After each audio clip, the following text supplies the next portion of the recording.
بەهۆی ئەوەی لە هەرێمی کوردستان گرنگی بە پرۆسەکە نادرێت و تا ڕادەیەک پشتگوێ خراوە ساڵ بە ساڵ قوتابیان زیاتر بێئومێد دەبن لە پرۆسەی خوێندن بە جۆرێک دانەمەزراندن لە کاتی تەواوبوونی خوێندن و نەڕەخساندنی دەرفەتی کار بۆ دەرچووەکان لا کەرتی تایبەت هۆکاری سەرەکین بۆ بێئومێدبوونی قوتابیان بە تایبەت دابین نەکردنی ژیانی مامۆستایان کە بنچینەی پرۆسەی پەروەردەن.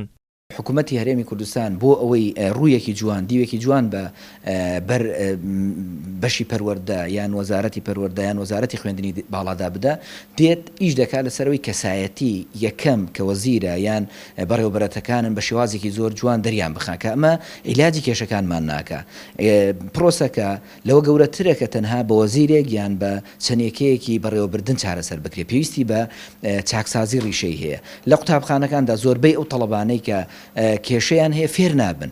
تۆ ژیانی ئەوەکو وتم یەکێک لەو هۆکارە سەرەکیەکان دابین نەکردنی ژیانی مامۆستایە. کێشەی پرۆسە سەرەکیەکەیەکە پەروەردەیە تەڵەبە فێر نابێت بۆ منهەجە. ئایا ئەو منهەجە منهەجێکی ئەکادیمیە دیراسە کراوە وردە ئایا لایانی ئەکادیمی لایانی دەرونی لایانی گونجانی لەگەڵ ناوەندەکانی خوێندنی ئێمەدا واقعیە. ئەمانە هۆکارن بۆەوەی کە تەڵەبەیەکی زۆر دەستبەرداری خوێندن ببێت لە قۆناغی لە قۆناغەکاندا. لای خۆشیەوە سکرتێری ڕێکخراوی گەشەپێدانی قوتابیانی کوردستان لەبارەی نەمانیشکۆی خوێندن لە هەرێمی کوردستان حکوومەت بە خەتاباری سەرەکی دەزانێت بۆ چارەسەریشی دەڵێت دەبێت پەرلەمانی کوردستان و لیژنەی پەروەردە بە هەماهەنگی لەگەڵ ڕێکخراوە قوتابی خوێندکاریەکان ڕێوشوێنی گونجاو دابنێن تاکو چیتر قوتابیان نەبن بە قوربانی. ئێمە دەبینین قوتابیان پاش ئەوەی زانکۆ و پەیمانگاکان تەواوکەن بەشێکی باشیان بە بڕوانامەی گەورەوە ناچار ئەکرێن ئەم وڵاتە بەجێبهێڵن.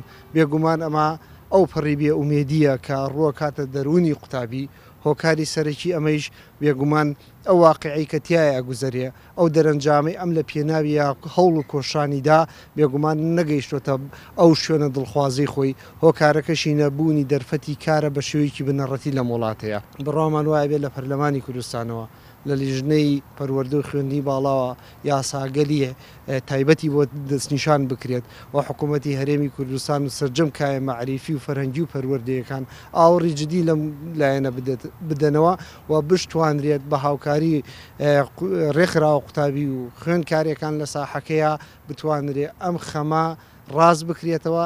گرفتی ئێستای قوتابیان لە هەرێمی کوردستان بێئومێدبوونیانە لە خوێندن ئەوەی ڕۆژانە دەیبینین لە چارەنووسی قوتابیان و دەرچوانی ئامادەیی و زانکۆ و پەیمانگەکان نەبوونی هەلی کار و دانەمەزراندن و بەردەوام بێئومێدبوونیان زیاتر دەکات و بەشێکیان ڕێگەی جێهێشتنی نیشتیمان دەگرنە بەر.